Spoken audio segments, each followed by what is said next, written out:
I just wanted to be smart with how much how much I'd have to spend to go to college, and then how much debt I'd be in. But for Harvard, they were really generous with their financial aid package, so I'd leave with little to no debt. But also academically, I'm gonna major in math, and MIT is right near there. So the location and just the reputation of Harvard itself, that opened a lot of doors for me that the other schools that I got accepted to wouldn't. Even though they're good schools, just the reputation of the school and all of their resources would be the best for me. What is one thing that stands out to you that you will always remember about Romeoville High School?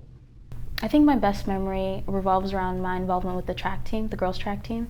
I did it freshman, sophomore, junior year. I didn't do it this year. But I remember during our junior year, we were at conference, and I was just running with 3 other older girls. But we were set in one of the outside lanes, and the announcer said 3 teams that we should, the crowd should look out for, to see if they could win. And we broke the conference record at that point, and we just blew everyone out the water. And I feel like that is what I take with me, because it showed that we could prove other people wrong and that we're capable of more than we think. One of the sports you were involved in is powerlifting. How did you become interested in being a powerlifter? Honestly, it started with track because he wanted us to build more muscle. And with that, weightlifting would help with getting faster and just fixing our form. And I think end of my junior year, I was top in everything but bench, but that's okay.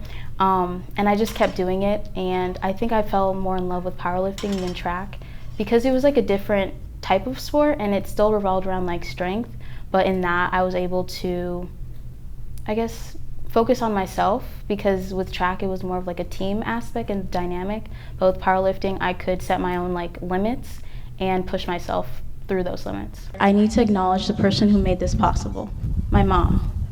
Mom, you taught me what it means to work hard. You showed me through your own life that nothing worth having comes easily.